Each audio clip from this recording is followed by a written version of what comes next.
ராஜிக்கும் கதிருக்கும் கோமதி தான் கல்யாணம் பண்ணி வச்சாங்கன்னு தெரிஞ்சதுக்கப்புறம் செந்தில் ரொம்ப கோவப்படுறாரு. இதை மீனாவாவது சொல்லியிருக்கணுமேன்னு ரொம்ப வருத்தப்படுறாரு.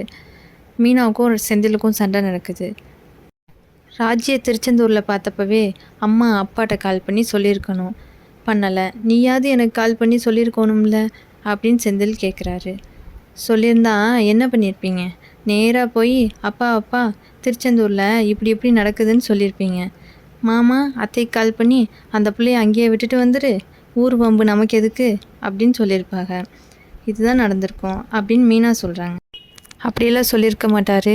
கூட்டிகிட்டு வந்து அந்த பிள்ளைய வீட்டில் பத்திரமா விட்டுருன்னு சொல்லியிருப்பார். சரி, அப்படியே சொல்லியிருந்தாலும் என்ன நடந்திருக்கும்? அப்பா சித்தப்பா அண்ணான்னு மாறி மாறி போட்டு அந்த பிள்ளைய அடிச்சிருப்பாங்க.